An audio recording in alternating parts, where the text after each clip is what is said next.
is it? Oh, good morning, beautiful people. It is Wednesday, January 22nd, 2020. A lot of big news. The NFL debuted its setup in Las Vegas. We will talk about that. There are boats, there are fountains, there are red carpets, and there's a parking lot that is going to be transformed into the NFL draft experience. As one of the official voices of the NFL draft, officially, I would like to give my thoughts and hear the boys' thoughts on that.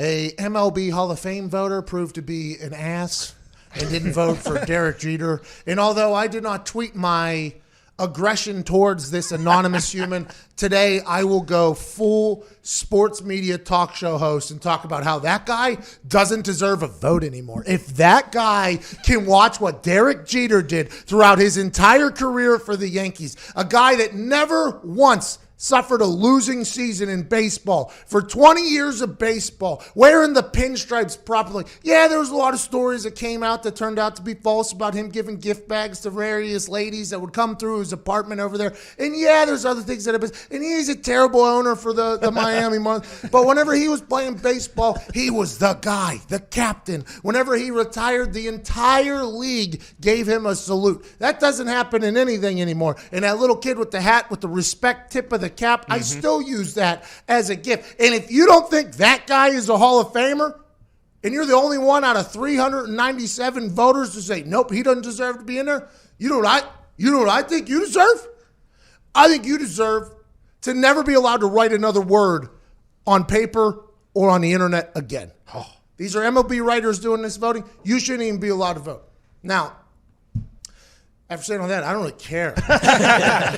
He's getting into the Hall of Fame. I think this is a big deal made of nothing. That guy obviously stinks, and it's anonymous, so he didn't do it so everybody else knows that he did it. He did that specifically for himself, to realize that and to tell his friends, like, yeah, that was me, by the way.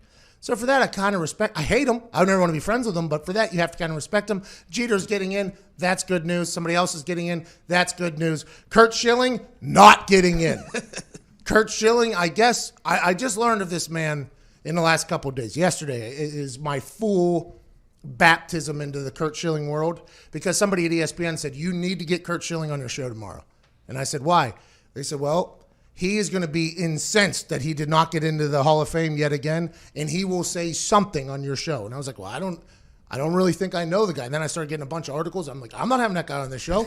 I'm not having that guy on the show. No way. He's a loose cannon, man. Oh, yeah. Big time. And now I heard he's a great investor, too, this guy. Yes, one of the best. He's one of the best investors of all time. Rhode Island gave him $75 million. He dumped another $50 million into something. He lost $125 million on trying to create something that didn't happen. But doesn't matter the dumb things or the things that are polarizing that he said post-baseball. It doesn't matter how terrible of a video game creator he is. The fact that all his numbers are better than mostly everybody that's in, and he's not getting in, is a wild scene. That's why I always believe that these things that are subjective, there's too much power and too much weight put into these subjective things that people's feelings get attached to. All pros, Pro Bowls, these things, none of them matter. But it's a nice little tip of the cap to the person if they get them. For instance, I won an award. I didn't even know the award existed before I got it. But when I got named that I won the award, guess what? I was pretty happy about it. If I wouldn't have won it, would I have been mad? Nope. But since I won it, I'm excited. I think that's what happens. Like that Drew Pearson video when he didn't get elected into the Hall of Fame. Like that was heartbreaking for me. But I wish somebody would say to him, hey, Drew, look at this. You got an incredible family around you that's supporting you. You're on the all-decade team of the 70s. You had a hell of a career. You got money. You'll get in there eventually. Who cares? I wish somebody would say that to Drew. Drew obviously would like to be a part of that. Curt Schilling, I guess, obviously would like to be a part of the Hall of Fame. We didn't get him on the show today, but we do have Ike Taylor and Chase Daniel. We'll talk to Ike Taylor. He's not on the Bears anymore. He's still a Bear Don. Until March, but then he'll be gone. We will ask him about the Bears. What happened to Mitchell Trubisky this year? I'll ask him about that. I'll talk to him about whenever he got subbed in with like a minute 30 left in a one-score game out of nowhere, how he felt then. Also, incredible career. Super Bowl champion when he was with the Saints. He beat the Colts team I was on. Got a chance to play a long time. Got paid a lot of money to be a backup quarterback. And although he might not have gotten as many reps on the field on Sundays that you got to see, what he did during the week was probably very, very important to every program he was a part of. That's why the backup quarterback is a very serious position. I'm not going to talk to him about that, but we'll talk to him about the NFL going forward. Ike Taylor in the first hour. We'll talk about the Richard Sherman, Darrelle Revis beef yet again, because I would like a real hardcrete answer on this. Hardcrete, that's not a word. Concrete, yeah. Well, concrete is hard. Quickcrete. Mm-hmm. You get it. Hardcrete works. Quickcrete also. I like it. I The think it judges plays. say it plays. By the way, tarmac. Tarmac? Mac. Tarmac is not the area that is outside the gate. Tarmac is actually what's poured on top of the concrete. So it's actually the surface is a tarmac. Did you know that? So I thought it was the area was named the tarmac. It turns out the thing that's dumped on top of the hardcrete is actually called tarmac. Anyways, we'll talk to him about that. I would like to know if Darrelle Revis has the pass in the cornerback world or in the secondary world to talk about anybody. Because in my eyes, and probably in a lot of people's eyes that know football, Darrelle Revis is like the greatest corner of all time. Like greatest corner of all time. There's always the talk about that guy out in Oakland who started the man-to-man coverage and used to be Charles Woodson? Champ Bailey? Nandi, Asamoah. No, I don't know who that. There was a guy before that OG, like an OG of OGs that started the corner position way back for the Oakland Raiders. He spoke at the symposium, everybody. But I think Revis is one of those guys where he's ought to say whatever he wants about anybody. So I'm excited to talk to Ike Taylor about that in his Super Bowl matchup. And obviously, Kansas State started throwing chairs at each other. Lester Hayes. Maybe that's him. Willie Brown. Willie Brown is actually the guy. We'll be back. We got a lot for you. Canadian Gumpy's here across the border. He's illegal. Welcome to America, Gumpy. He's only allowed to stay here for a couple weeks due to green card issues. Let's have a damn Wednesday. Foxy, play some Chase Rice. Bachelor Superstar. Perfect occasion for middle vacation from the heart of the nation. Dedication to hours of magic. Let's give it a go. Ladies and gents, it's the Pat McAfee Show. It's the Pat McAfee Show. It's the Pat McAfee Show.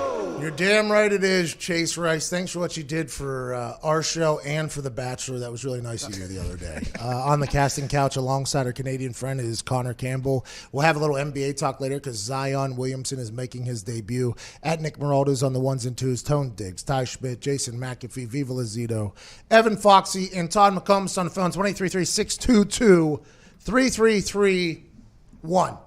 Last night at the end of the Kansas State-Kansas game, Kansas won that one very easily, and as they were trying to dribble out the clock, a Kansas State player stole the ball down like 30 and tries to go do a layup, and the person that he stole the ball from said, you're not going to do this to me. We're up a lot. We won this game. You should do the gentleman thing and let us just dribble out this time and take this beating in a classy fashion. That guy goes, volleyball spikes the layup as the clock is unwinding, then flexes over the guy in a rather intimidating fact. I mean, he was flexing on that dude very, very, very hard. And then what happened after that is a situation where I believe the Kansas team wanted to go celebrate with the guy who just had the swat as if it was a walk-off home run. And then the Kansas State team wanted to go help their guy up who was on the ground. And anytime you have two groups of humans from opposite teams jogging to the same area in a hostile environment, especially when they're 18 to 21 years old, college basketball, in the same area, and there's one person flexing on another team's something, there is going to be a situation, and all hell broke loose in Kansas last night. All hell. There's this poor lady that got deboed by an 18-year-old basketball player. This is the handicap section, if I do... It rolled into the handicap section. There was a guy in a polo and khakis getting swung on, a Kansas basketball player. By God, he picked up a chair. I mean, they had a lot of white people standing around watching. I mean, it was an insane scene in Kansas. There's a couple shots of the kids and students in the front row enjoying the hell out of it. Then there's a couple shots of older whites panicked and scared to hell. And this is something that I assume the basketball world, the college basketball world, is not going to love. I assume this is going to be something that punishments are going to be mighty, especially the dude that had the chair over his head as if he was about to break it over the skull of the Kansas State kid with a lady grabbing onto his leg in pure fear after she's been knocked down. I'd assume there's going to be some rather large suspensions. And I guess this Kansas team is like the number 2 team in the country. They're about to lose whoever the big guy was that was about to Rocky Johnson to Kurt Angle a chair off of his head. Bang. I mean, it is just, that was awesome to watch, obviously, as a fan. But I just understand that the NCAA in the sporting community, especially for these student human athletes, I mean, that chair is possibly at its tip there, 10 feet in the sky. He has a chair all the way over his head, a bunch of old whites panicking in the background, and then he's about to bring that thing down on a Kansas State guy's face. I assume that the punishment is going to be mighty for this. And the University of Kansas, or is it Kansas University, athletic director Jeff Long, I believe is his name, came out with an entire statement here immediately. They went into crisis mode, and they said this: the conduct of a few of our student human athletes at the conclusion of tonight's game versus Kansas State was simply unacceptable and not reflective of who we are, said KU Director of Athletics Jeff Long. Coach Self and I will review the incident along with the Big 12 Conference and Kansas State to determine appropriate consequences. There is no place for this conduct in college athletics or here at KU. I would like to apologize to the Big 12 Conference, Kansas State University, Gene Taylor, Bruce Weber, and all the fans for the lack of sportsmanship from members of our team this evening. I think Jeff Long forgot to apologize to one person, that lady. That lady that was on the ground holding on for dear life with his leg while that guy has the chair. I think that lady deserved at least a mention in that apology, but this is going to be pretty mighty. Is Kansas going to survive this? Will they still be the number 2 team if they lose, 4 of their guys for the rest of the season? Because that's potentially what's going to happen. Yeah, I mean, if it's the rest of the season, then yeah. But if anything other than that, it doesn't matter until you get to the tournament. I commend the dude who had the chair because he was going full swing with the chair, and then once he got it to about 12 feet over his head, he realized, you know what, probably shouldn't swing this chair at somebody. That's awesome. That's like that whenever we were talking about Myles Garrett, who fully did the helmet swing onto Mason Rudolph's head with Mason Rudolph's helmet. We compared it to a scene that happened a couple years ago. I think it was the Dolphins and somebody else, the Texans, I believe. And somebody had the person's helmet, and they went to swing, and then halfway through the swing, they're like, I can't hit somebody with a helmet. That's kind of what that guy did with the chair. Myles Garrett's the only person to fully have a foreign object in a sporting event fight to fully follow through, and for that, I respect it. I like how the Kansas player has the stool by the wrong end. He's clearly never watched the movie Roadhouse. He's holding it from the seat. He's going to hit them with the flimsy leg. Yeah, everybody knows classic WWE chair shot. You grab it by the leg. You don't grab it by the seat. Mm-hmm. Mostly because there's a lot more surface area up there by the seat you got to swing it with. But, boy, what a scene there in Kansas State. And it's the first time we've talked about college basketball on the show, so I guess just like the buzzers for the Astros. Good for them. It seems like those kids are probably gone, though. Yeah. That kid who was swinging the chair and got into the fight in the handicap fan section, I mean, that's probably enough to warrant a and it looked like plainclothes people were getting thrown down and swung on too. That's why it's going to be so hard to look at because it looked like everyone was involved. There's no sound on that video, but you could tell the woman's doing stop. Yeah, stop. There was a lot of white ladies in there not happy about what was happening to their popcorn that was sitting right in front of them. That was a big deal. That's a big ordeal, and I'm excited to see how they punish these people. Did anyone actually connect with the single thing? There's one dude in a collared shirt who came in early from Kansas State who I think did get a punch in. And then he's the one who ended up losing his shoes. He ended up getting pushed out of his shoes. I mean, there's a male cheerleader in there breaking things up. It was a wild scene, but good for, I don't want to say this. Go ahead. If one of your teammates gets in a fight, though, and you don't get in the fight, there's a lot to be said about that as well, right? Mm-hmm. So it's like in the Mason Rudolph, Myles Garrett situation where Pouncey took him to the ground and was punching his helmet. You heard everybody that's ever been a part of a team sport basically commend him for what he did. A lot of people were like, "Oh, look at him! He's beating the hell out of him while he's on the ground." Blah blah blah. It was like, no. Anybody that's ever played a team sport, you heard them say, Pouncey is the only dude on here that basically did the right thing. And then in film, I'm sure they watched to see who was potentially around and did not get involved. And I'm not going to say that coach, like, I'm not saying Coach Tomlin circled some people and like, what are you doing? What are you doing?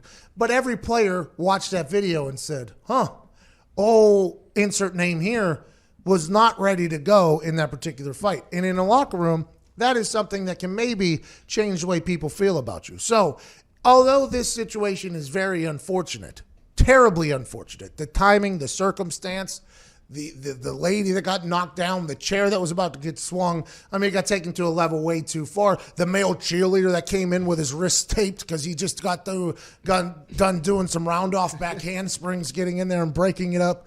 I mean, all that. It is commendable that the entire team was fighting with the entire team. And that's the only good thing about this whole thing, is that the entire team, even the dudes that were wearing khakis, untied shoes, obviously, in a polo got involved. I think that is something we can talk about as being commendable. But, boy, everything else is just a bad look for both teams. Yeah, it was K-State's fault. I mean, don't steal the ball when you're down. Come on. Have a little respect. Yeah. And if you're going to go up with that weak-ass layup and you don't expect to get that thing 10-foot line like volleyball, exactly. Get the hell out of here. So they'll all get suspended, I assume, and then we'll move forward. Yeah.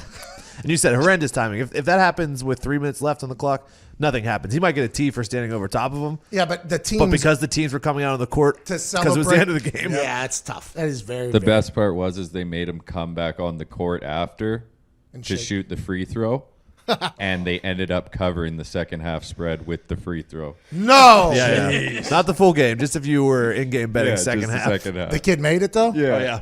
Oh, who got to shoot it? Kansas or Kansas State? It was a tech. Kansas State, yeah. Kansas State shot it. Yeah. In Kansas. After just getting beat up, Yes. They have to come back out. That's tough. In front of rock chalk. Yeah. Oh, that's like the Saints when the Saints had to come back out for the extra point after the Minneapolis Miracle. The entire state of Minnesota, that stadium is having the celebration of a lifetime. Thomas Morissette had to line up at 3 technique. He was in a 4-point stance. Like a frog. Poor Thomas. Poor he had a broken rib, too, dude. He had a broken rib. That's outrageous. That's tough. OBJ just, by the way, got his hernia did the other day. They're expecting a full recovery. Got the charges dropped. Things are coming back around for OBJ. OBJ rode a little wave there. National champion. I'm excited. I'm very excited, actually. Giving handshakes, giving ass slaps. We're moving forward. Then it all comes crashing down. He ruined the NCAA National Championship. He's getting arrested now. Charges dropped. Surgery back. Hernia good. Odell Beckham is back on the uptrend. Good for him. Happy for him. He's healthy, I think. Yeah, should be fine. Got Kevin Stefanski calling the shots over there. Wide receivers love him. Zion's back. Let's go. Hey. I mean, everything's coming back together here, except for in Kansas and Kansas State. We'll talk about that on the other side of the break, the Zion coming back. The over-under is set at 13.5 points and 5.5 rebounds over-under. You hammer the hell out of the over on this. I think so. There's actually a bet on FanDuel right now, plus 10,000 for him to get a triple-double. I hammered that. $50 max bet. I hammered that. I think he's going to slaughterhouse tonight. I know a lot of people are saying he's coming off the bench. He's not going to play a lot. He's going to get in there. It's going to be just like Chris Jones coming off the bench for the Chiefs because they didn't know if he was healthy or not. And he's going to take 2 plays, and then he's going to be getting the crowd, and they're like, well, we just got to leave him in now. Zion might take off from the foul line tonight. Mm-hmm. He's literally been hibernating. He's been a bear in hibernation. It's time to eat, Zion. It's time to eat. When was the last time you were driving through a snowstorm and thought, wow, I love not being able to see when I drive? Never. You know who has said that? That one voter that didn't vote for Derek Jeter. Well said. Other than that, human, nobody wants to drive when they can't see a damn thing. Even up there in Canada. Ain't that right, Gumpy? You got it, pal. Now, driving in bad weather doesn't have to be a headache thanks to the new Michelin Endurance XT Silicone Wiper Blades. These blades last through everything. To prove it, Michelin just put their new Endurance XT Silicone Wiper Blades to the test on a world record-breaking 16,000-mile drive from Alaska to Argentina to show just how durable these blades are. Have you ever made that drive when you're in Canada up there, Alaska to Argentina? That's a far one. Haven't made that one yet. I guess there's a bunch of highways called the Pan American Highways that really take you from there to there. During this drive that Rainier Zietlow did, he was the man behind the wheel. He put the Michelin Endurance XC silicone wiper blades through ice, snow, rain, thunder. Thunder. Feel the thunder. Lightning and the thunder. And wind, and the blades took all of it. These blades are crafted from extreme weather performance with an advanced quad-tech 4-layer coated silicone that repels water, snow, and ice and lasts 2 times longer than other blades. The Michelin Endurance XT silicone wiper blades are real-world proven for extreme weather performance. Upgrade to the Michelin Endurance XT silicone wiper blades today, only at Walmart. We're back on the other side with a little, is Jimmy G completely underrated and being disrespected for no reason? I think so. I'm going to bat for Jimmy G and the 49ers on the other side of the break. You're listening to the Pat McAfee Show.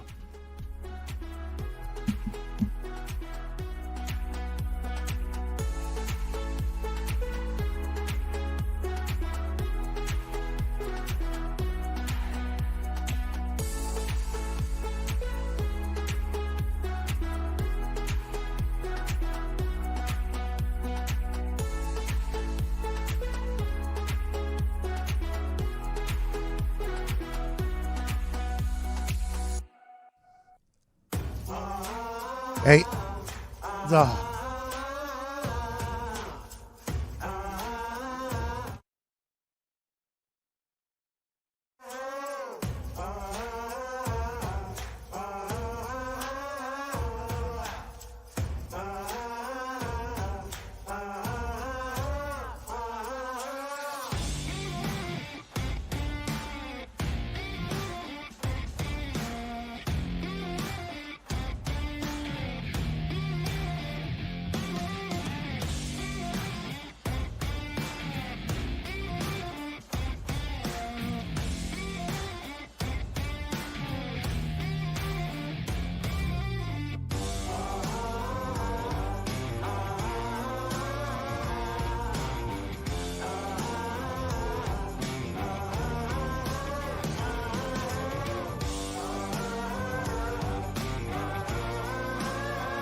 Welcome back to the Pat McAfee Show here, 26 minutes after the hour. Right before we get to Ike Taylor, I wanted to have this conversation.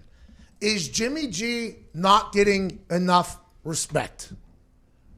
We talked about this a couple of days ago, and it was chatted about by teammates of Jimmy G.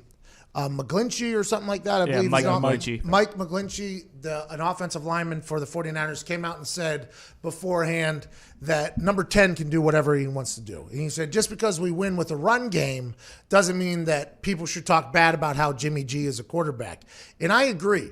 I think this game manager title that has been handed out to people that has been, I think, supposed to be slander or every quarterback is a game manager. Every single quarterback is put into a system, and they either manage it in a successful fashion or they don't. Jameis Winston was put into a system that is a lot of throwing. It's the Bruce Arians offense.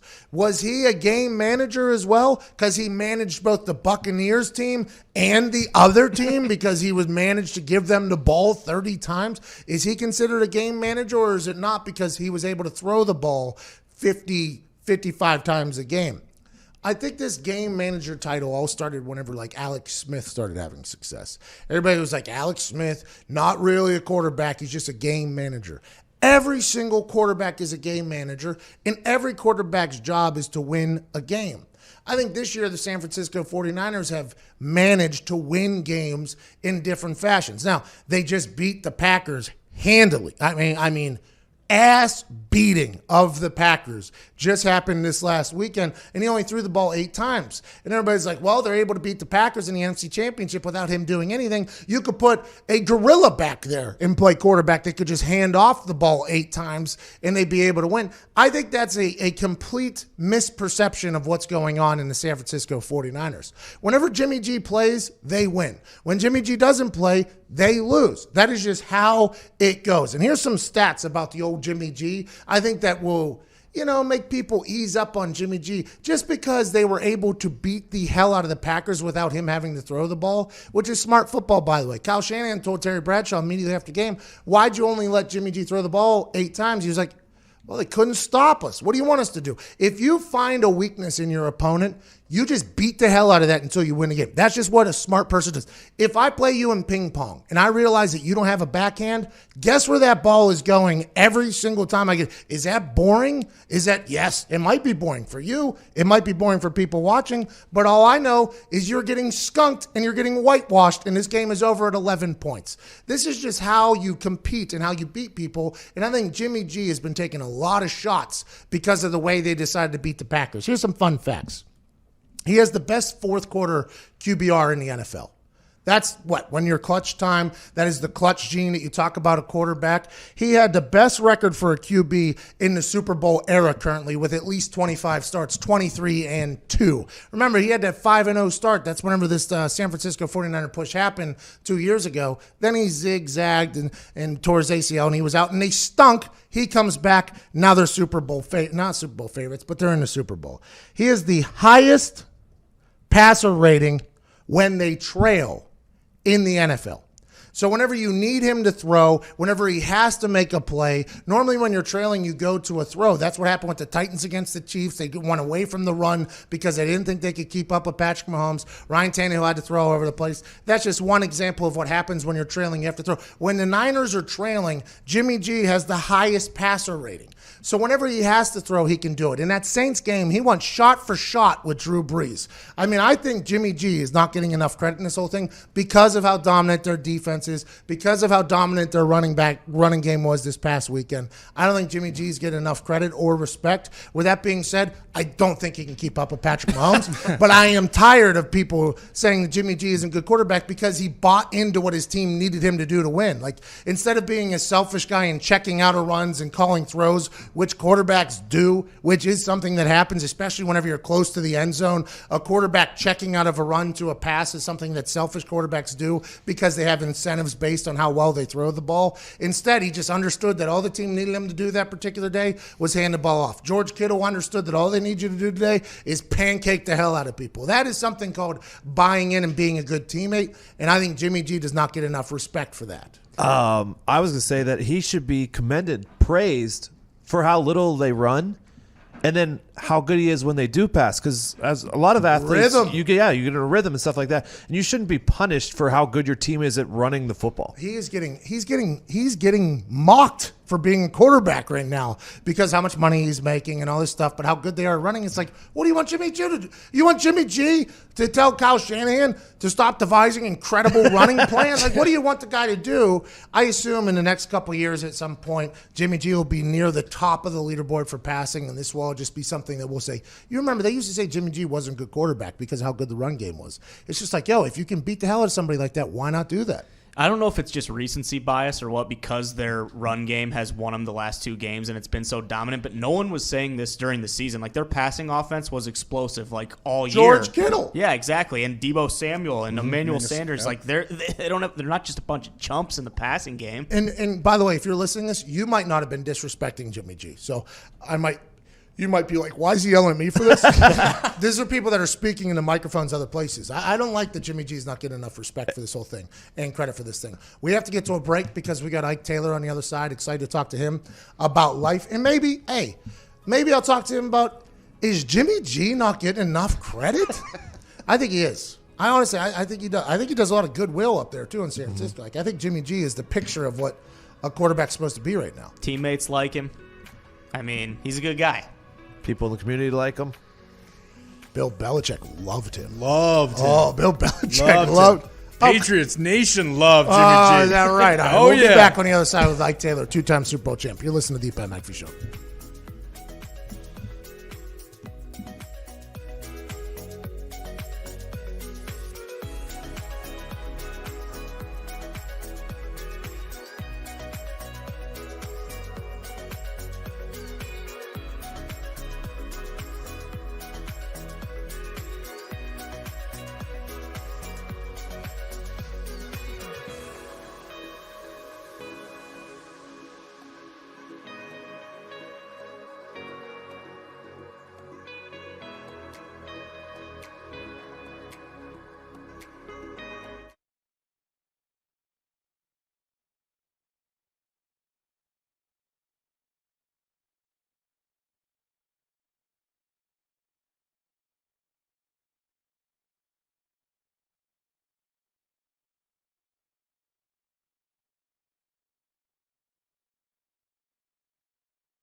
Welcome back to the Patricio McAfee Show. I am that guy. Joining us now is that dude, two-time Super Bowl champion with the Pittsburgh Steelers. Incredible personality as well. Big brain, lot of swag. Doesn't mind Tim Tebow. Ladies and gentlemen, Ike Taylor. Hey, P-Mac. Got like play calling from the sideline in the back, so your guys were telling me to turn my phone a certain way, but they really wasn't talking. Like, I'm like, dang, how y'all calling plays? I mean, this is a whole P-Mac show, and ain't nobody saying nothing to me. So I thought that was pretty dope. We're sending signs, and sometimes our signs get stolen, but we can't talk to you because the way our technology is set up, if we were to talk to you, that would go live over a commercial break. Okay. So that makes sense. Yeah, we got a lot of wires crossed in here, so it had to do a full charades game to tell you to turn your phone sideways and then move. You look perfect. You're the first person to figure it out this good, by the way. Oh, yeah. So basically, y'all still got the hanger on top of the old school TV. What y'all doing over there? Bingo! All right, let's get to this. I said this.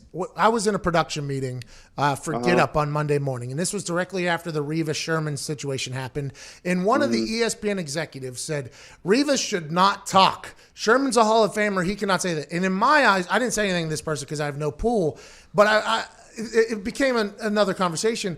Revis, I think, is at that status where he can say anything about anybody, can't he? I mean, Revis is one of those guys who's allowed to talk about anybody. Is he, or am I wrong with that? I mean, it's just bad to see DBs talk about DBs, but at the same time, Revis, that's exactly what he did. He played man to man. Yeah. So you can say whatever you want to say, and not knocking Sherm. Like, Sherm is good in cover 3, and he's great at what he do. Like, Sherm is I'm gonna sit back, I'm gonna sit on one side, I'm gonna read routes, I'm gonna see what the offense is trying to do to the defense. And when the time is right, I'm going to take this calculated risk and I'm going to go make my play. That's how Richard Sherman plays football. That's how he causes interceptions. He gets deep. He picks off deep balls. He reads intermediate route combinations. And you can only do that by sitting on one side and just getting a feel for what the offense is trying to do to you. Revis Island has just been Revis Island. Hey, Revis, you get him. Other 10 guys, here go our game plan. This is what we're going to do. Okay. It's two different kind of corners. So I couldn't ask Richard Sherman to do what Revis did, but I could ask Revis to do what Richard Sherman is doing. It's just Revis is just so used to playing man.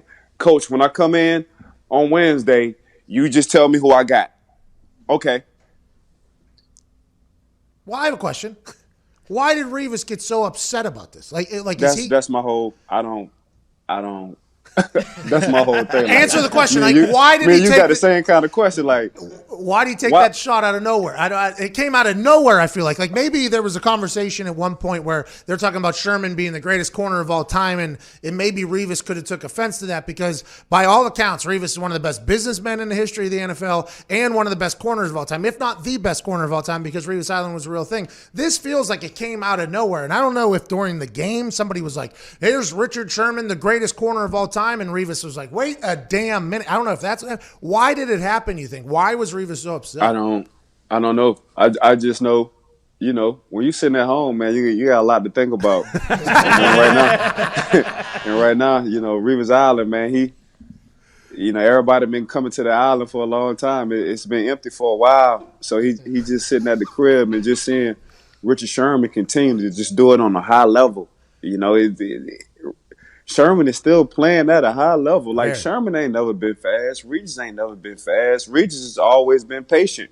Regis always have had hands. Like, the guy, for far as like a technician, when it comes down to bump and run coverage and not panicking when the ball is in the air, that's why he's going to the Hall of Fame. Revis Island. That's the guy I'm talking about. Richard Sherm plays cover 3, and they playing zone coverage. But in that zone coverage, P-Mac, if you just have one receiver to that side, you basically playing man. So for an extended amount of time, depending on how the offense is lined up, and usually he's going to have two receivers or a receiver or a tight end because usually your quarterback are right-hand dominant. So and Sherman is sitting on the left side of the defenses, which is the strong side of offense when you want to talk about passing tendencies. So that's what makes Sherman so special because he's able to figure out and reroute combinations between whether it's 1, 2, or 3 receivers to his side. You best believe if you throw it his way, he's going to pick the ball off. All right, so there's going to be parts of that are going to get plucked out and out of context. I just want to let you know from your answer there. People are going to do that. But I think you explained that perfectly, and I think we all feel the same exact way as you do, by the way, people with a brain. I'm hoping Darrelle Revis, maybe somebody will go say hello to him or give him a little bit of love so he doesn't have this feeling because he's a GOAT in my eyes, and I appreciate him. I just don't like the negative relationship that's happening right now with Darrelle Revis. Let's move forward. Two corners, just two different styles of play. Okay, two Hall of Fame corners, just two different styles of play. Okay, so let's talk about Sherman and their style of play. If you remember back, the Seattle Seahawks, Legion of Boom, what they did to Peyton Manning and that Denver Bronco defense with 2 weeks of preparation. Do you see that same type of thing potentially happening? Same thing. You do? Same thing. You see the same thing potentially happening? Same thing. Same thing. And the reason why I'm saying the same thing, like, of course, Green Bay didn't have the exotic cars and the Tyreek Hill and the Hardman and Sammy Watkins. Of course, they didn't have them kind of cars. You ain't have 2 Ferraris and a Lambo sitting in the garage. But at the same time, let's not discredit San Fran's defensive line. We forgetting how many first rounders San Fran do have on that defensive line. We forget that they still have 4 defensive linemen who was on IR. So they're going 6 deep right now.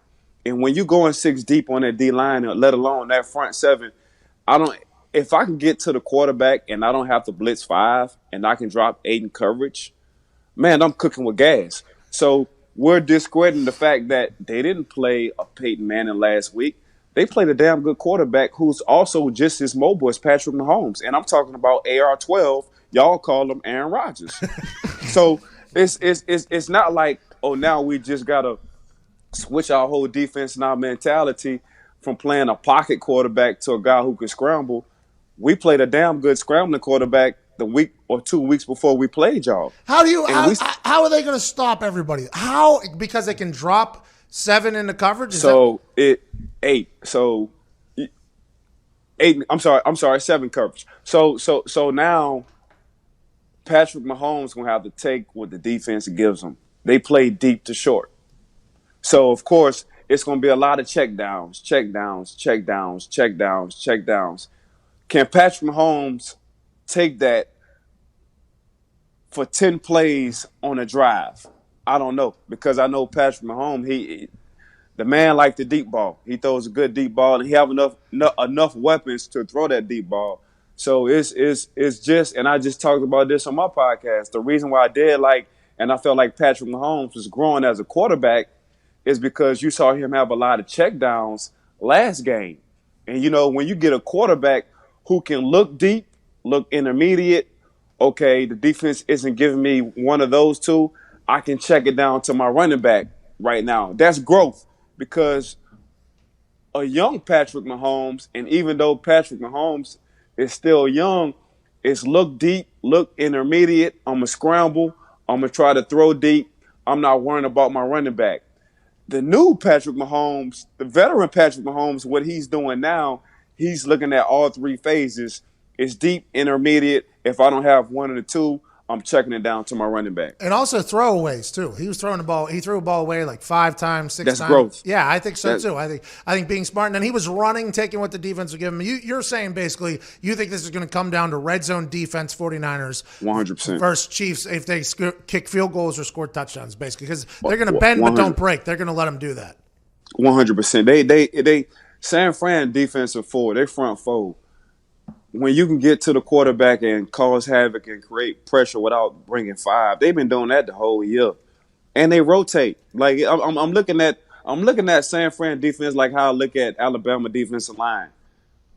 Man, you just rotate guys every other series, so they got a rotation going on, and that's hard to do in the NFL, but they have that at that disposal. It's very tough for an offensive line, too, to have to face a fresh guy on the other side. Correct. Basically every single play. P-Mac. And by the way, offensive linemen have the worst jobs in history. The worst jobs in history. You get no credit for anything, ever.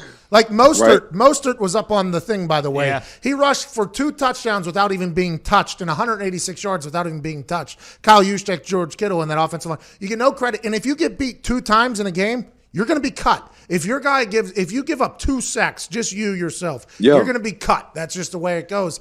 Now you got fresh guys coming after you. I mean, that's inevitable to happen. So I get comfortable with one guy. I think I figure one guy out in front of me.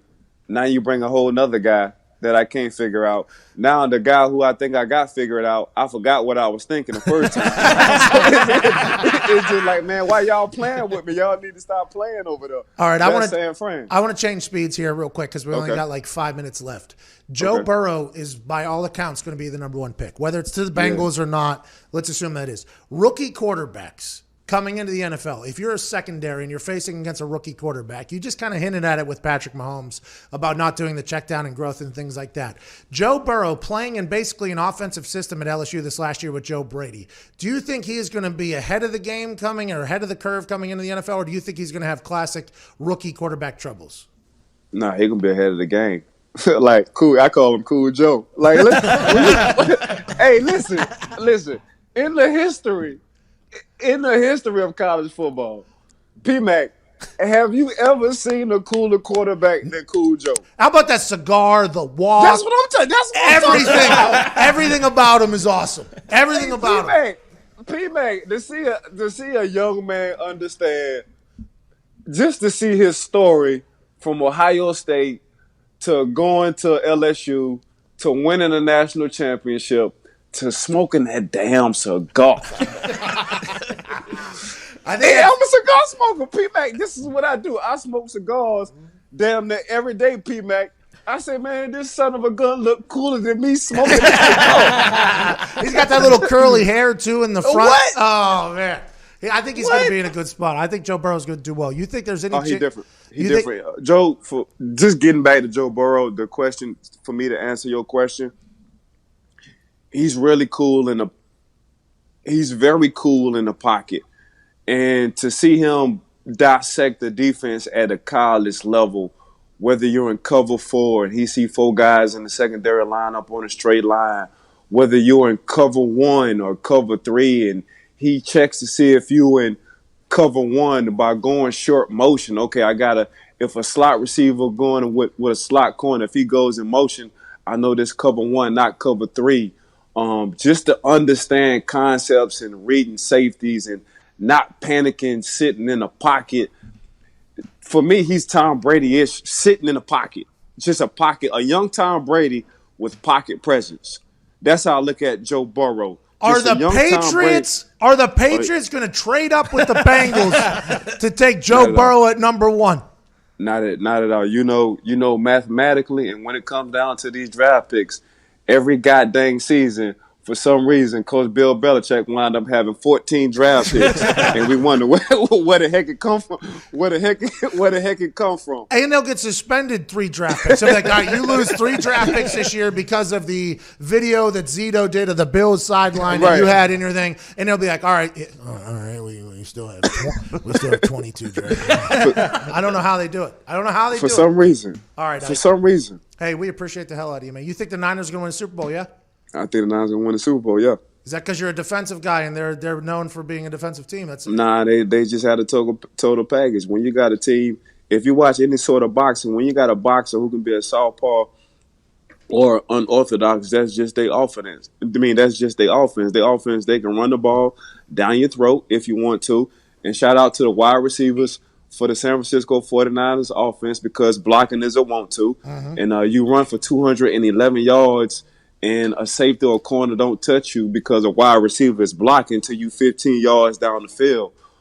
So I got to give Emmanuel Sanders that kind of credit because when he was playing with Pittsburgh, he ain't nothing but 185 pounds soaking wet, Emmanuel Sanders. Emmanuel Sanders will crack block on a D lineman, outside linebacker, or a safety at 185 pounds. So just looking at that receiving corps from the San Francisco 49ers, I'm like, he has a lot to do with the want to of blocking. By the way, if you need me to pass, just go ask Drew Brees what we did in the Superdome. I just said Yeah. that Jimmy G's not getting enough Yeah. credit right now because they had to run it. They only threw it 8 times because they could run it down the Packers' throat. It's like, who cares? Coach Kyle Shanahan, like, man, if y'all just gonna let me get 10 yards of pop on this run, what the hell you think I don't need. Hey, Garoppolo, save your own. We about to run the ball 40 times, bro. All right. Hey, Ike Taylor, I appreciate you. 2-time Super Bowl champ, Thank you, legend man. of a human, Ike Taylor. I love you on here, man. Appreciate you. Appreciate you, bro. Yep. Thank you. All right, first hour's down. That Sherman Revis thing. I mean, not a lot of people are talking about it, obviously, because there's a lot bigger. Is there? I don't know. No. But it is a real thing. And the both of them are going to Hall of Fame. It's going to be great. Happy that he broke down that Niners thing because, boy, every day that comes, the more and more I'm thinking the Niners are probably going to win this thing. But we can't forget the Chiefs can score 31 points if they want in a quarter out of nowhere on damn near everybody. And that Chiefs defense, very good as well. I'm excited to see what happens. Took Derrick Henry out. Now they're talking about what Mostert did this last week. I understand that. He had a hell of a week against the Packers. This Chiefs defense plays no game. We'll talk more about that. Also, another guest joining us the second hour, Derek Johnson. Nope. No, Chase Daniel. Chase Daniel. Excited for that. You're listening to the Pat McAfee Show. Missed it. Completely missed it.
It's the perfect occasion for mental vacation from the heart of the nation. Not your medication, 2 hours of magic, let's give it a go. Ladies and gents, it's the Pat McAfee Show. It's the Pat McAfee Show.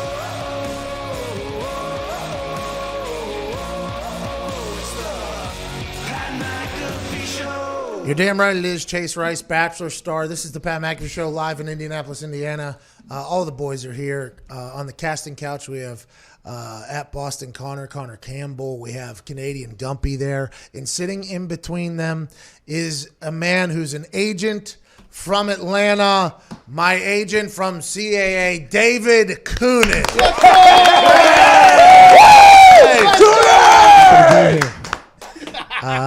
Dave, we'll get to you in a matter of about 3 minutes about CAA officially signing Joe Burrow, which is good news. Also, what you know about the draft and its setup, because I think you probably have your ear to the ground a little bit more than most people. And all things happening in sports media. We'll talk to this guy who is always a mover and a groover and a massive Atlanta Hawks fan. Is that right? Accurate. The Atlanta Hawks now are known for trading away Luka Doncic, who is potentially the hottest player in the league right now. But they got Trae Young, who's also a baller. Top 4 in scoring, top 4 in assists. There really is nothing else you can ask for. Trae Young? Yeah, the only thing better than Trae Young or top 3 is Luka Doncic. Yeah, absolutely. At Nick Moraldo's on the 1s and 2s. At Tone Diggs, Ty Schmidt, Jason McAfee, Viva Lazito, Evan Foxy, and Todd's on the phones. We have a full set of lines. We will try to get to it. Last night, big news. Kansas and Kansas State beat the hell out of each other after Kansas State gets blown out in front of Rock Chalk Jayhawk fans up there in Kansas. What happened, if you haven't seen it or heard about it, you live under a rock, and I appreciate that you do that, and you expect this show to break down the happenings of the world for you. So if you're driving or something along those lines and hadn't heard, there was a absolute brawl after a college basketball game last night. Kansas was up like 75 points trying to dribble out the clock with 6-7 seconds left. Kansas State player grabs the ball, tries to take it and go and lay up just to make it not a 73-point game. As the clock is expiring, the man he stole the ball from went down and volleyball block spiked that thing and then flexed over top of him. Since the game had ended and regulation clock has expired, both teams came off of the bench, one to celebrate with their teammate that just swatted like a walk-off home run, the other to pick up their teammate who was now on the ground getting flexed on. And what in turn happened was a man in khakis in a polo pushed the guy that was flexing. The entire Kansas basketball team started fighting the entire Kansas State team in the handicap section directly behind the basketball court. This is the closest thing to the malice in the palace that we have seen in a long, long time. At one point, a Kansas basketball player picked up a chair over his head, ready to break the skull like Myles Garrett of a Kansas State player. A male cheerleader got involved. An old white security guy got involved. A man in a suit thought about spearing somebody. Thankfully, the chair never made contact with somebody's head. A bunch of old whites in Kansas were demolished, and the kids were enjoying the whole scene. This poor lady down on the ground got steamrolled. I mean, it was quite a scene, and I assume the NCAA, Kansas State, and everybody involved is going to get punished heavily for this. And for me, the way I thought about it was,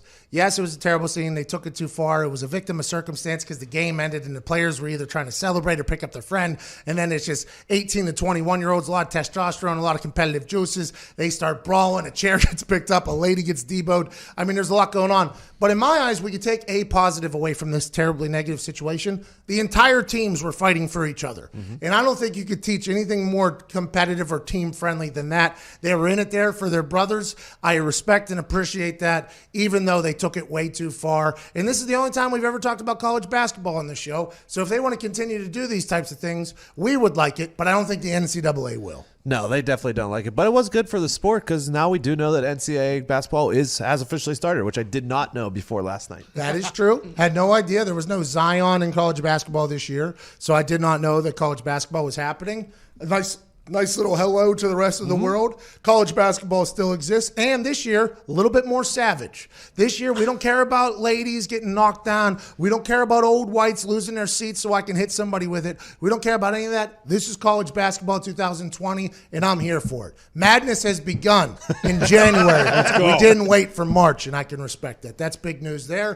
The NFL, big news. Nobody's giving Jimmy G respect or credit because he only had to throw the ball 8 times in the NFC Championship game. We talked about how that's a bunch of malarkey and BS. The fact that Jimmy G is buys into his team, buys into winning and not checking out of runs to throwing plays because he's not selfish should be something that is commended as opposed to talked bad about, which a lot of talking heads are doing.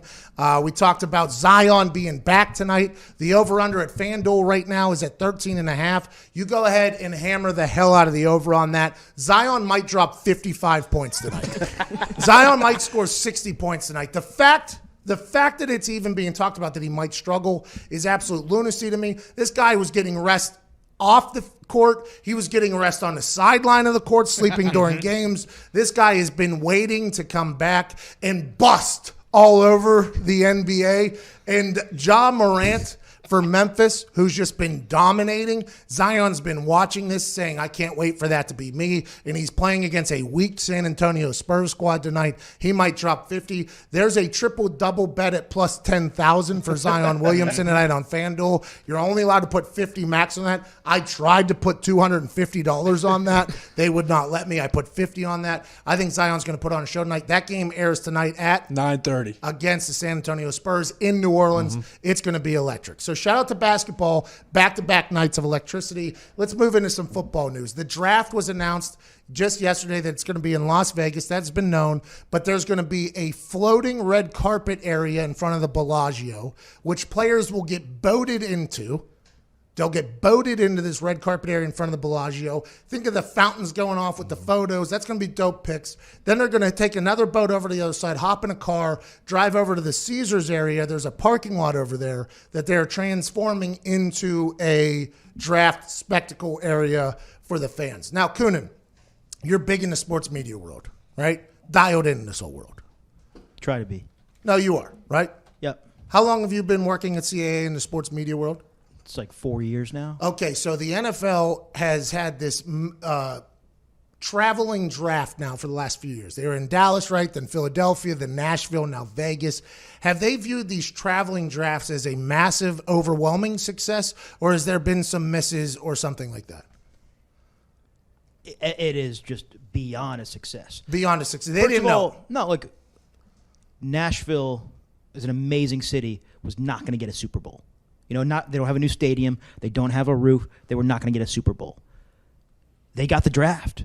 And the draft, more people were able to touch the draft. More Tennesseans were able to touch the draft and to be there and be offended by you than would probably been able to go to the Super Bowl. Now, they are saying that I am a voice of the draft after what happened One of the draft's most iconic moments ever. That's what people are saying. You're my agent. You're supposed to say that. But this year in the Vegas thing, we were looking at the pictures.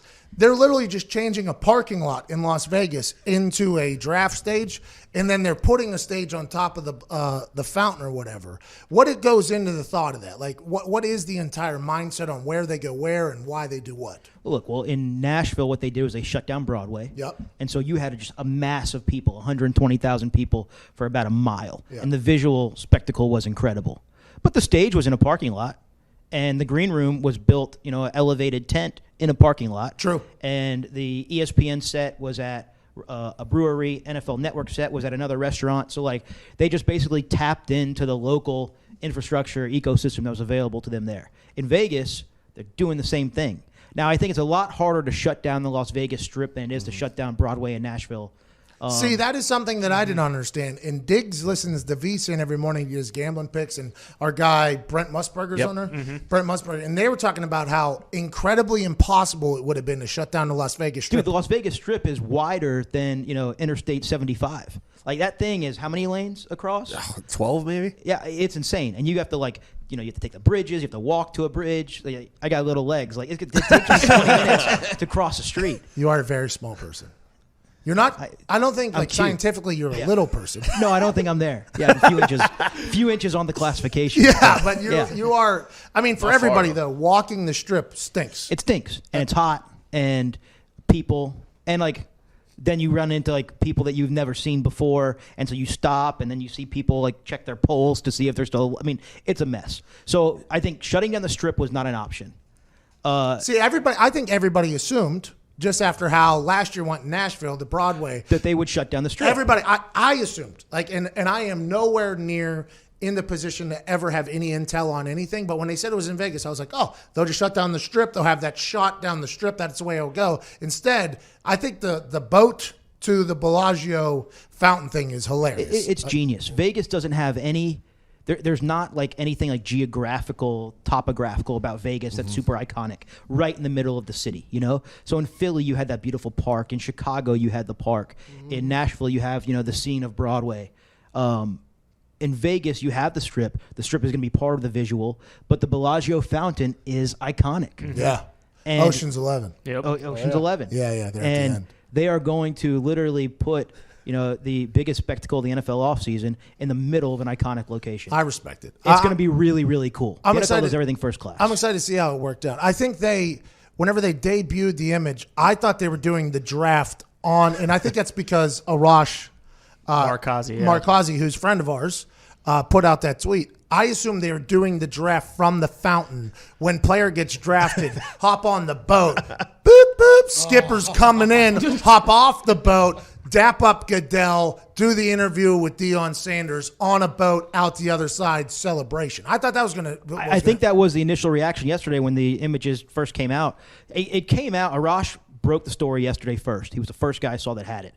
Except I think because the Clark County, Nevada public filings had to be disclosed, so Arash just on top of his stuff. Yeah, he's a good reporter, yeah. and he was first to put it out. But I think that was the initial reaction. I will tell you, though, I won't put anything past the NFL. When a player is drafted, I mean, you've been to Vegas too many times. Those fountains shoot high. Like, I would not be surprised if those fountains shoot high in team colors when a player is drafted. Oh, like fireworks, waterworks. Yeah, I just, I don't know what the plan is. No inside information, but it's all going to be around there. And I guarantee you that the show is not going to stop once, Goodell starts calling those picks. All right. I would like to let everybody know I have a self-ban on Vegas, so I will not be there this year. Is that so? I did. We were at a dinner. It's been a few years. We were at a dinner in New Orleans for the national championship, and we were sitting with some people from ESPN, and it was a great conversation. There was no TV in the restaurant because Coonan picked the only restaurant in the entire city that did not have a television to watch a rather important NFL. You try to make a reservation for 33 in New Orleans the night before LSU plays for the national championship. Well, yeah, whatever the case was, we went to this dinner and there was no television. So, a lot of conversation was happening. And by the way, it felt good to go travel back to the era where there was nothing, no distractions, just humans, right? So we're talking to the ESPN people, and there was, a couple things floated by, like, hey, we want you to be a part of draft coverage. I was like, awesome. Where's it at? And they're like, Las Vegas. I was like, oh, can't do it. So sorry. Until I have $100 million in my bank account, I promised myself I would not go back to Vegas. It's one of the reasons why I'm here today. We have to just sit down face to face and go over a few things, and draft is one of them. Anytime Coonan is around. We have a buddy system. Like, I have a buddy system in place. Michael Klein, who cannot be here today, but we love Klein. He's in L.A., away in the birth of a beautiful new baby boy. We're going to put a buddy system in place for you in Vegas. We're going to put a tracker on you. Hey, Vegas is just everything, man. I love gambling. I like dancing. I like having a good time. I don't mind jumping into bodies of water. I mean, Vegas is just too much. That was my initial reaction seeing the drawings from yesterday. Oh, yeah. Pat's going to end up in that water. Yeah, that's what everybody says. That's what everybody has said yesterday, but good for me. I can't go to Las Vegas. We'll see. It's one of those electric fences that they have for dogs. Mm-hmm. Yep. They just have that up for me whenever I'm flying on a Southwest flight in there, sitting in between like 75 people. Anyways. It's very responsible of you. Thank you, Foxy. You're Nobody welcome. ever says that. I always get bashed for this. Nope. Instead, here I am being a responsible adult. But anytime Coonan is around, that means pretty massive decisions have to be made. So anytime you hear or see the Coonan, know that something big is probably going to come within the next week or so, if I had to guess. The last time we were there, you slid out of the club on your stomach like a penguin. He didn't have an accountability buddy.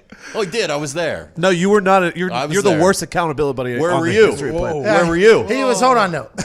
Sleeping, probably. It was hilarious. I would like it to be known that it was hilarious. And I had a sombrero on at the time. I mean, it was. You know how parents put kids, like, give them a little backpack with, like, a turtle and a leash that's, like, attached to it? Yeah. We're going to do that for you. It's not going to work. It's not going to work. Cut the leash. I love that. It's the best. It's the best place in It's the world. worst. It's the worst place on earth. It's the worst place. Vegas is the worst place on earth. That's what it is. But it's a good time. It's a good time while you're there. Breaking news. This is important. Very, very important news brought to you by Manscaped.com. This is your public service announcement. After more than 18 months of research and development, the Manscaped engineering team has confirmed that they have successfully created the greatest ball hair trimmer ever created. That's awesome. Incredible. This new trimmer was just released only moments ago, and we are the first to confirm the new and improved Lawnmower 3.0 manscaping trimmer is now available for purchase for everybody. This third-generation Manscaped trimmer features a cutting-edge ceramic blade to prevent manscaping accidents. Millions and millions of balls are about to be nick-free thanks to Manscaped's advanced skin-safe technology. I've been talking about Manscaped for a while now. If you use the Lawnmower 2.0, it's an easy transition because it's the same replacement blade with a new and improved skin-safe technology. And I'll tell you, this is premium, and I mean premium. The battery lasts up to 90 minutes, so you can take a longer shave. Doesn't matter how big your balls are. You can shave all damn day. Well, not all day, 90 minutes. They've also upgraded to a 7,000 RPM motor with quiet stroke technology. Is that even legal? Has an LED light which illuminates grooming areas for a closer and more precise trimming thing. If you're listening to us speak right now, you're one of the first people to hear about this life-changing product, and I want you to experience it firsthand for yourself. Trim that junk of yours. Get 20% off with free shipping with code AMERICA at manscaped.com. And as always, your jewels will thank you. Get 20% off and free shipping with code AMERICA at manscaped.com. That's 20% off with free shipping at manscaped.com and use code AMERICA. 7,000 RPMs down there. Gee, was that a Hemi engine? Yeah, it's got a Hemi in it. Man, the Lawnmower 3.0 has got a Hemi in there, so you can go willy-nilly on your willy-nilly. We're back on the other side. It's 18 minutes after the hour. This is the Pat McAfee Show.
Welcome back to the Pat McAfee Show. Chase Daniel joining us in 7 minutes.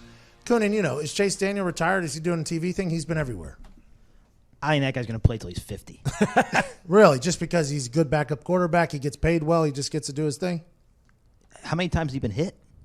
I don't think he's been hit a whole bunch of times. I don't think so. He's been doing the whole TV circuit, though. I'm excited to chat with him about why the Bears have stunk and why Mitchell Trubisky took such a regression from being like the number 3 or number 2 overall QBR in 2018 and then being like 29th, I think, in 2020 or 2019. Excited to chat about that.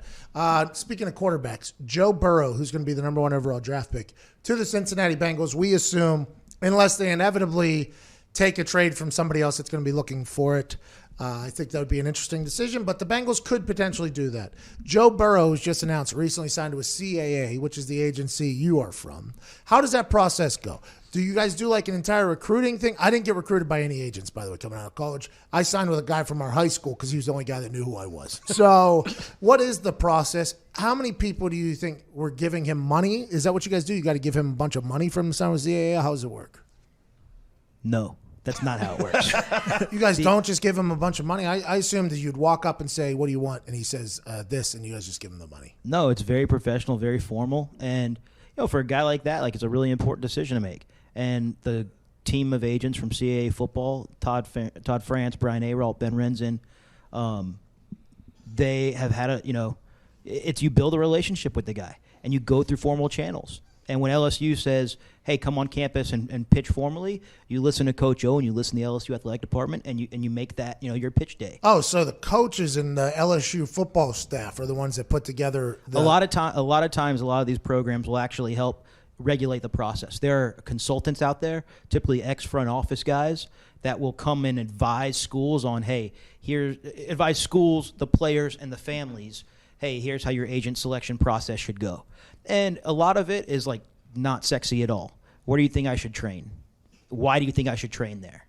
What do you think is, a right system for me to play in? I mean, there's a lot of really serious questions asked, but the team of agents that signed Joe Burrow are really, really good agents. They're really, really good people. So I'm betting on the reason that he chose to go with CAA is just because, A, the track record. CAA football is a powerhouse in the sport and in their practice. And then B, because they're really, really good people, and it seems like he's a really good guy from some really good stock. Okay, so Joe Burrow, he won't throw at the combine and do all that stuff, or he will? Would you? I would if I was Joe Burrow. I don't know if he will or if he won't. If I was Joe Burrow, I would, strictly because everybody who doesn't automatically gets pain as if they're scared. And I don't think Joe Burrow's scared of anything. Joe Burrow is a baller. If I was Joe Burrow, I wouldn't run. I wouldn't run a 40. I wouldn't do all the other stupid stuff, the 3-cone drill and all that stuff. But if it comes down to just throwing to random wide receivers, which is why he doesn't have the timing with the wide receivers. He doesn't want to look. Joe Burrow is obviously going number 1 here. I mean, you know what I mean? I don't even think he could do at the combine that would hurt him. There's nothing he could do unless he tears his shoulder while throwing the ball. I mean, that's the only thing that could happen. But I think it would be cool if the dude just did it, Ohio kid. I wouldn't be against it. Now, granted, I could see why he would sit out because if he has a couple wide receivers that drop the ball, maybe his draft stock's going to drop. It's his draft stock is not going to drop. Joe Burrow's going number 1. I would like to see him maybe step out there and throw the rock a little bit. Just make that entire thing a little like an extra practice for him. Yeah, I agree. You don't like it? No, I do. I had an agent question. Oh, what is it?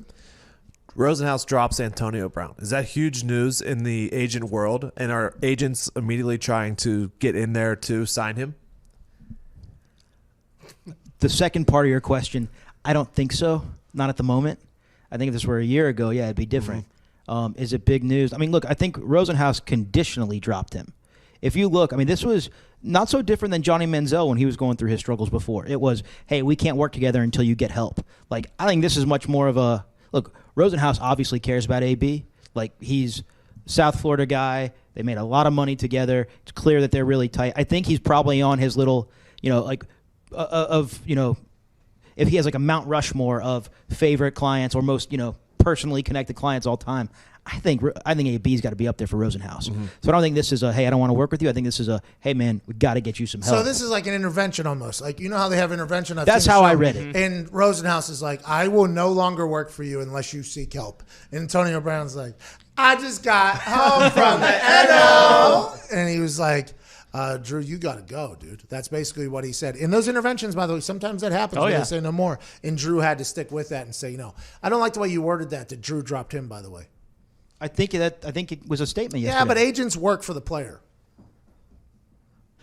Yeah, we do. Yeah. That's how it works. Yeah. It is. It is real. That's real. That's a real thing. But like, there are people that work for companies that just quit.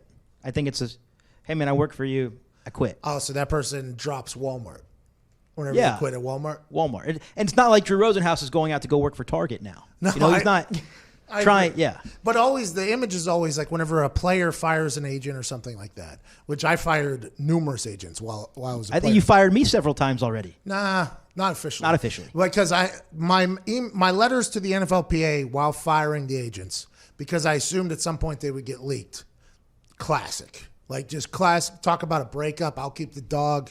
You keep the house. We're better apart. It's not you. It's me. Because I was so low on the totem pole because I was a punter. My max potential cash earning for that agent was very low in comparison to the other positions because I was a punter. My idea was like, yeah, but off the field we can make a lot of money. The reason why I signed with this, I was with Rosenhaus for like a month and a half, 2 months.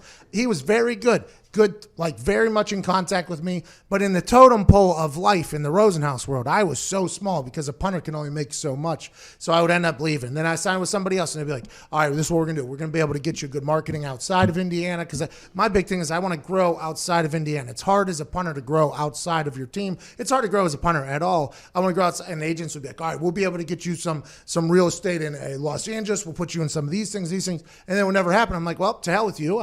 We're gone. I'm not going to pay you anymore or anything. And then that was the type of thing. But the spin and the angle is always like, oh, he fired his agent. He must not be easy to work with or whatever. It's like, no, maybe he fired his agent because it was a good business move. And in this particular case, I think Rosenhaus, it was like an intervention type thing where he said, I'm getting the hell out of here. I 100% think it's like that. I think so too. I agree. You've been a great agent, you. Thank you. Oh, and don't forget about Klein. Behind the couch. Yeah, the pillows you guys sent us are absolutely incredible. So I'd never seen these in person before. I thought that they were like truly double-sided. Yeah. Like I thought this was going to be me, and then you swipe up and that'd be Klein. Swipe up and then there's Klein. Yeah, no, it's just I look like there's a Pruder tape. You know, you put there's a hole in my head. I don't know what that means. You can't say that. We got to get to a break. We have to get to a break because we have Chase Daniel on the other side. That's a clip Rovell tweeted out of JFK getting his head blown off. All right. There's this guy in Philadelphia that we've been hearing about for years, and we've been telling you about his diamonds. And if you've ever been to Philadelphia, you've seen it on the billboards, you've heard it on the radio. I hate Steven Singer. He's been making it too easy to buy gifts for over 4 decades. I know we just made it through Christmas and New Year's, but Valentine's Day is right around the corner, Coonan. You're probably thinking, I'll just get her flowers again, your brand new wife. But flowers die and end up in the trash within a week, Coonan. Give her a gift that lasts as long as your love. A real 24-karat gold dipped rose from Steven Singer Jewelers. Picture it. A real long stem rose preserved and dipped in 24-karat pure gold. This real rose will last forever and comes with a lifetime guarantee. Shipped for free in a beautiful box with your own personalized message of love. These roses won't wilt or die, don't even need water, and will remind her each and every day of your love. If this is your first, Steven's signature rose is classic and only $59. Go online to IHateStevenSinger.com, click on the roses, and become a hero this Valentine's Day. That's IHateStevenSinger.com. Steven Singer Jewelers, one place, one price. And that's Steven with a V. You're buying her gold and a flower. That's called a combo of love, a combo of romance, a combo of effort, which is what Valentine's Day is all about. We're on the other side with Chase Rice talking all things the football. You're listening to the Pat McAfee Show. I have no clue why.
somebody else spread the message. Welcome back to the Pat McAfee Show. Being joined now by a man who is a Super Bowl champion, a man who has the talent to be a starting quarterback, but has relished in the role of a backup quarterback. From Missouri, wears a backwards hat, Chase Daniel. Chase, how's it going?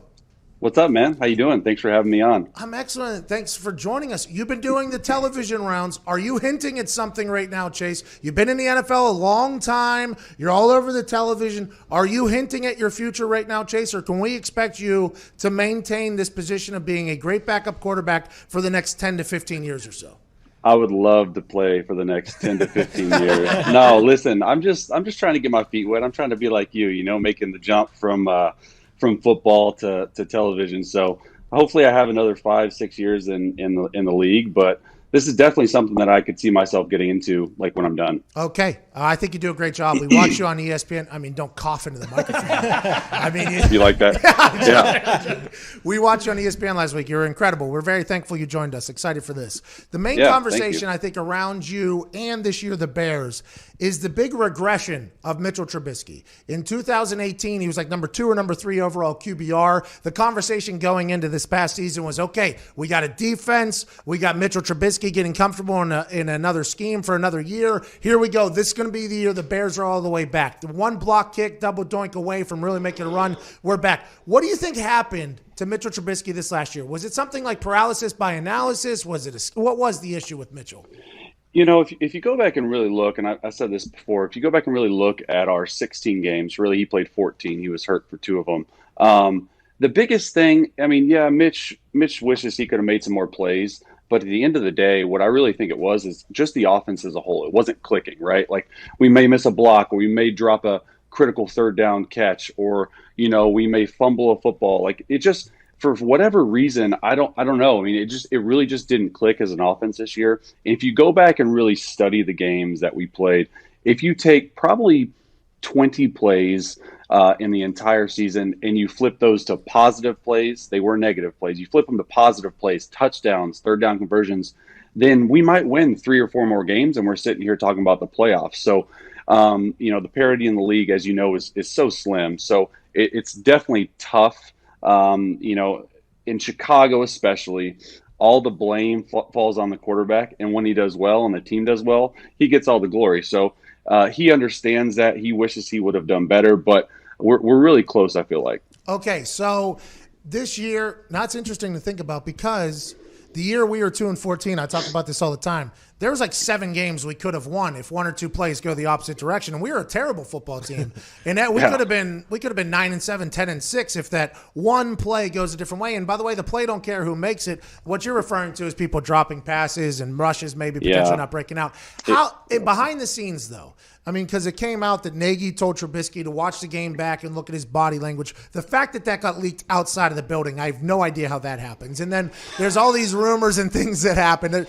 How was Mitchell behind the scenes during this year? Obviously, it was very tough. It was a very tough year for the Bears. And you said it, in Chicago, it's difficult. How was he behind the scenes? Well, when you have success early in a coach's career, like Coach Nagy did his first year, right, last year, and you look to where we sort of regressed this year, 12-4 to 8-8, right? There's 4 extra games. I think everyone in the entire organization really takes it strong and hard, and it's just not the way we wanted to go out. And Mitch is actually very strong-willed. He's very cognizant of what's being said outside, but he's got a really good attitude about it, and guys sort of feed off that. And I think he was one of the main reasons the guys really stuck together and really didn't go opposite ways. Because I'm sure you've seen teams before you lose 3, 4, 5 games in a row and they just go opposite ways.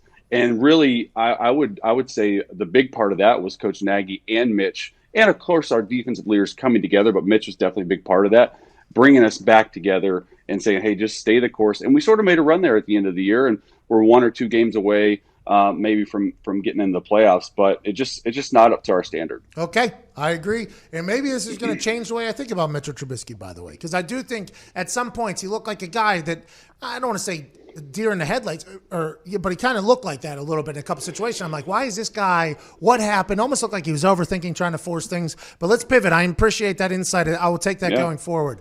A backup quarterback's role is much more important than people think. That's why when everybody talks about how can Colin Kaepernick not be a backup quarterback somewhere, or how can Johnny Manziel not be a backup quarterback, or Tim Tebow, the backup quarterback. Now, aside from bringing distractions into a place that you can't have distractions because it's already hard enough to win, a backup quarterback's job, though, not only running scout team, being able to make every single throw and adapt to different styles of offense so you can give the defense a good look, but film breakdown and helping the starting quarterback is a massive ordeal. I don't think enough people know about the true roles of a backup quarterback aside from holding the clipboard on the sideline. Yeah, I mean, you sound like a backup quarterback, to be honest with you. You got it down pat, man. I mean, get what I said there? But no, listen, I do think that it is difficult at times to be a backup quarterback, and not necessarily because you're playing, right? Like, or you're not playing, but obviously for me, like, I'd love to be out on the field playing, but I also understand the role. And I've told people this before. I do think a backup quarterback's role is twofold. One, and you have to be a really good backup quarterback, you have to do everything in your power to get the starter ready to play the game. Whatever that is, take your routine, take your stuff, throw it out the window. You got to get on the same wavelength as the starter. You guys have to work in tandem. You guys are in there all hours of the night watching film. You're in there early breaking down film. You two have to see eye to eye, and you have to help the starter get ready. And at the same time, the second part, you have to play well when called upon. And you have to be able to play at any given time. I mean, take me, for instance. We were in the Minnesota game, and I wasn't expecting to play. I mean, everything was fine. Mitch gets hurt like the sixth play of the game. It's a little cold. Go in. I think 14-play drive, score a touchdown, and just really didn't miss a beat. And I think that sort of fits with the scheme.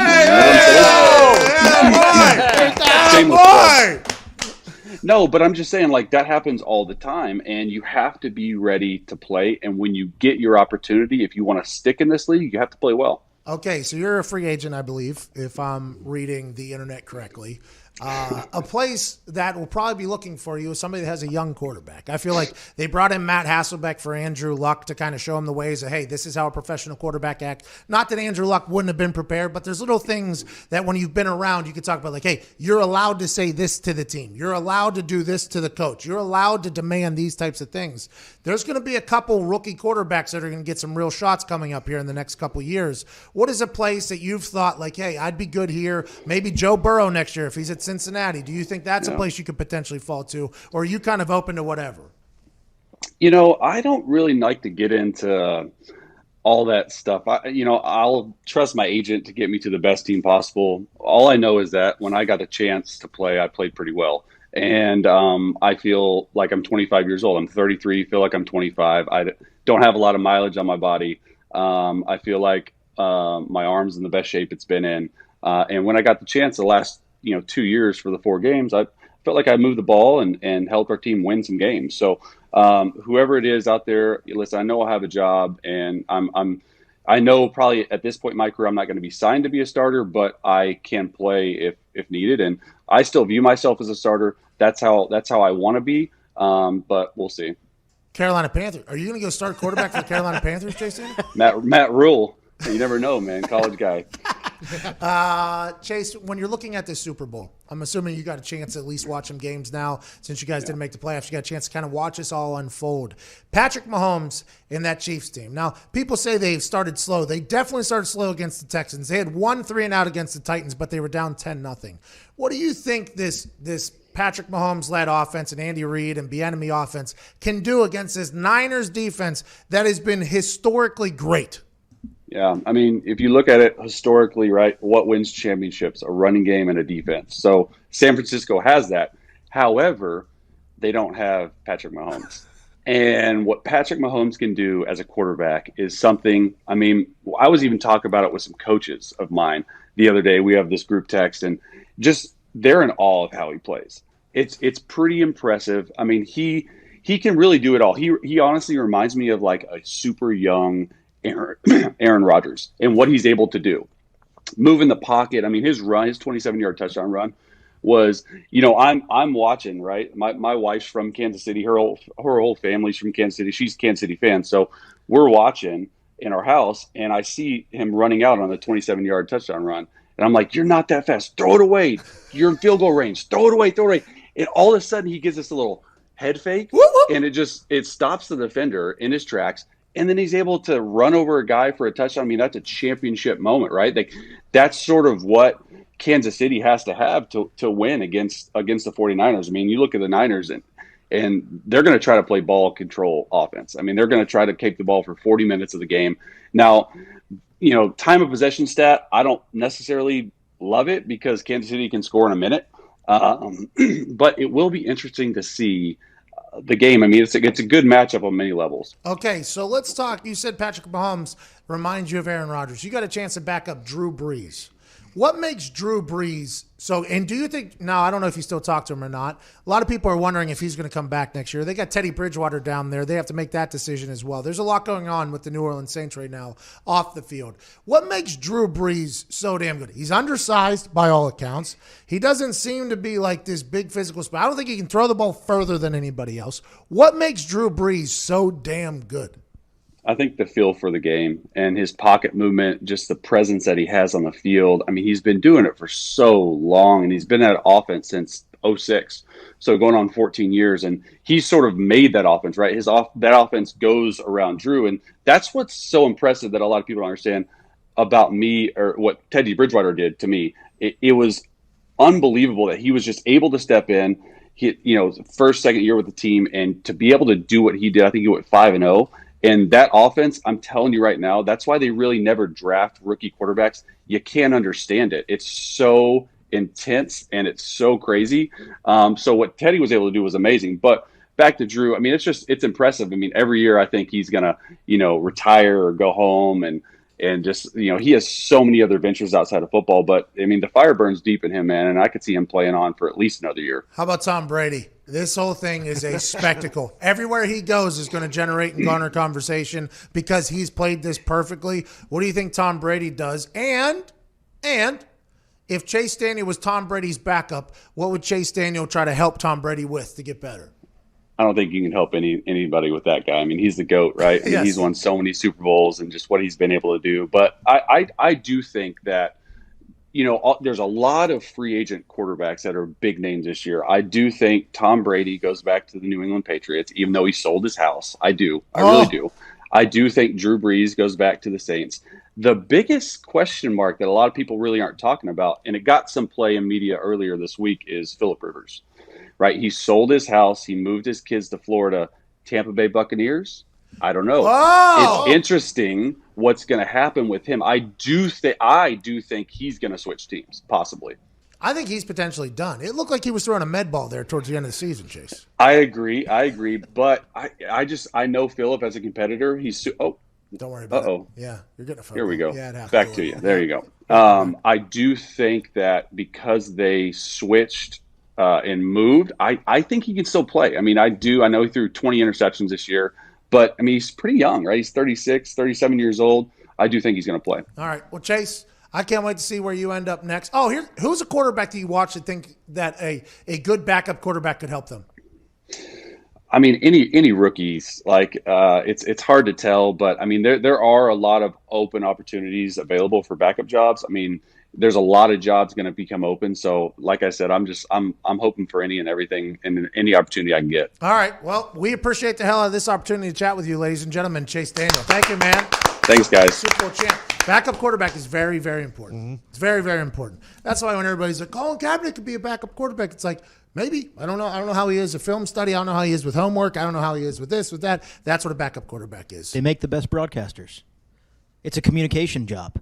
You have to help the starter prepare. And then typically there's a young guy, third string, that you have to make sure that they understand what's going on, that they can run scout team too. Like, it is a job centered around communication. Yep, and also good coaches too. Mm-hmm. Frank Reich right now, I think, is kind of living in that world. Doug Peterson. Yeah, Doug Peterson. Normally, backup quarterbacks are very good coaches. Jason Garrett. Jason Garrett. All right, let's talk about Dan Orlovsky. So reports have surfaced that Dan Orlovsky has been offered NFL coaching jobs. You know Dan Orlovsky rather well. Is there any truth or validity to that? And will Dan Orlovsky take any of these roles? This is entrapment. Dan's gotten several calls. And by the way, if you watch him on Get Up and you watch my NFL Live and you watch him do games, it's not hard. You watch the MegaCast, Field Pass with he and you last Monday night. It's not hard to see why. Dan Orlovsky is the epitome of a backup quarterback becoming a great broadcaster. And he's done it in such a quick period of time. It's pretty remarkable. I mean, the guy. Just get to the question. Do you think he's going to take a role, or do you think he'll take maybe an interview? Do you think he'll maybe test the waters? He works for ESPN. He's going to stay at ESPN because he loves ESPN. Okay. Hey, I like that. Breaking news right there. I love Dan Orlovsky, by the way. He loves you. Anytime I get a chance to get on camera with Dan Orlovsky, I love it. He's the perfect role. He's the perfect because he is very smart. He is he does very, very well, and he has this air about him that is the complete polar opposite of me, and I absolutely love it every time I get a chance to chat with him. I got about a minute and 30 seconds left, Nick. Was there any news that we missed today that we should have talked about like most professional sports shows do?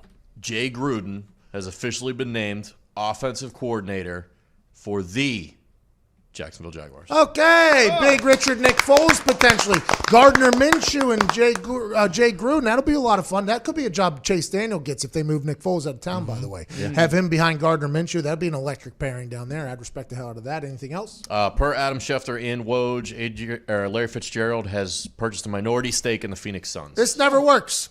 Usher had the Cavaliers for a while. Jay-Z had the Nets for a while. Justin Timberlake had the Memphis team. He might still have it. These guys, I guess they get courtside seats with this buy. I respect it, but I don't think anybody has made a good business decision by doing that. Do you know anything about NBA ownership, David Coonan?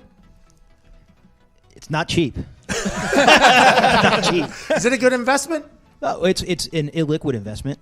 I mean, so like not every team, you have to think about the cost. You have to pay all the players. You have to pay to run the arena. You have to pay for the operations of everything. And by the way, owners have to pay for their courtside seats. No way.